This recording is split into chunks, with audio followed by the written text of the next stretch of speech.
From our studios in Atlanta, this is CBT News. Steve Greenfield is the founder and CEO of Competitor Pro and joins us now on CBT News for the very first time. Steve, welcome. It's a pleasure to have you on. It's great to be here. Speaking to dealers over the last 15 to 20 years, we know that there are several things that they dislike, buying the wrong vehicles and overpaying for vehicles.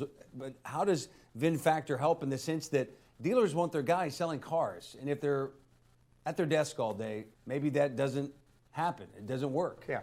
So great question. So over the last months, I've been the one demoing dealers, hearing these objections, and it's finally struck me one day. So I don't know if you ever used a browser plugin in your web browser, but there are a number that are well known now. And what they do is it's a little bit of software that resides within the browser, and then it interacts with the web page that you're on. So I'm sitting in my office late one night here, and I asked the developers that I sit with, guys, how hard is it to recognize when there's a VIN number on a web page? And they said, that won't be hard at all. So I said, okay, stop everything else. We're going to go deep and prepare for this driving sales conference, and we're going to build this new solution. So really, at its highest level, what it is, it's a piece of software that resides 24/7 in the background and doesn't do anything until such time as you're on a page with a VIN number. Now, that can be your trade-in tool, that can be Mannheim or Odessa.com, that can be on your own website.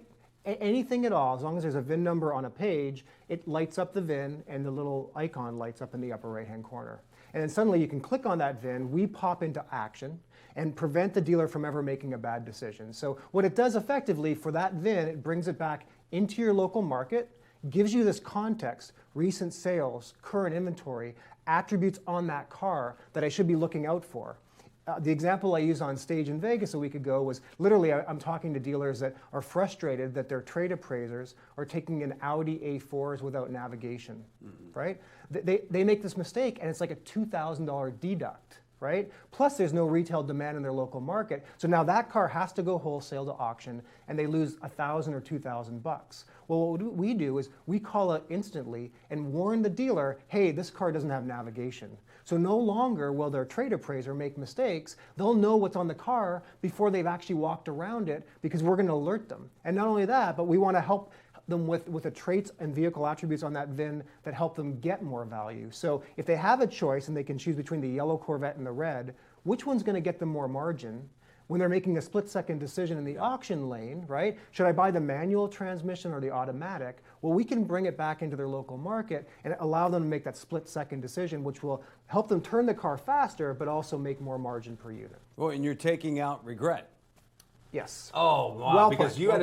had a situation with the Cadillac Escalade. You talk about on your LinkedIn blog that's very timely, by the way, and relevant with what's going on now in today's market. But someone had a regret because they ordered it and then someone else, the dealership, ordered it or something like that? Yeah, so that actually happened here in Atlanta. So I was having a lunch with a used car manager who had gone to the auction the day before, bought this great 2016 Cadillac Platinum, fully loaded, perfect car for Atlanta, as you know, right? Brings it back, buys it well below guidebook, so thinks they're getting a home run on this car. It wasn't until he got it back to his lot that he realized, talking to the guys there, they've already got an identical unit on the lot with lower mileage that's been sitting there for 60 days.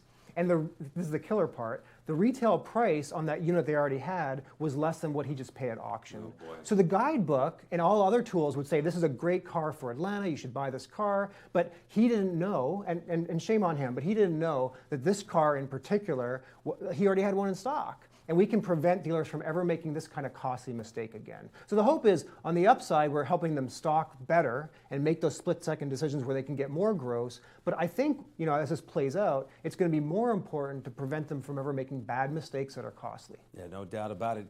You mentioned earlier, in 1999, you did this, this, and this. Obviously now in 2017, heading into 2018, you would do things differently, obviously. So as you see technology changing every industry, some more than others, can you see into the future? Let's talk about how things are changing, because you guys will change something, then all of a sudden, 3 months later, here comes something else, that shiny new tool, that shiny new process. So what do you tell dealers, looking forward in 6 months or a year from now? You sort of have to play psychic, don't you? Yeah, so it's a good question. I intentionally stay away from any mention of artificial intelligence or machine learning or big data, because I think, frankly, those buzzwords are used too much, and they're lost on the dealer, right? Dealers need practicality. Right. What they need is like, help me make my decisions better, help me improve my processes. You know, smart dealers I talk to, I get them on the phone, in the first 2 minutes, they say, are you gonna help me make more money, or are you gonna help me save costs? Right? They're focused on things that are practical, they're going to drive the bottom line. I don't need a fancy new gizmo. I mean, we all walk around NADA every year and see 300 new vendors out there trying to vie for dealers' pocketbooks, right? It's a lot of noise in the space. I'd rather be very practical and say, look, you know, we're going to give you something, and by the way, VINFactor's free.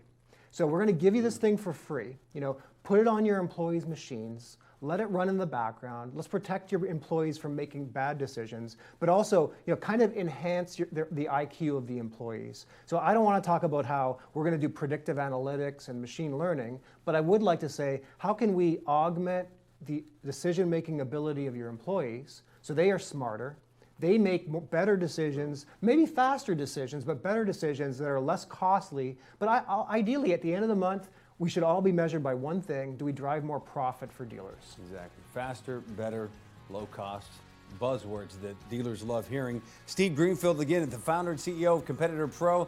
We appreciate you joining us, man. Great stuff. All the best to VINFactor here in the future. Thanks, Joe. Thank you for watching the official news source of the retail automotive industry, CBT News.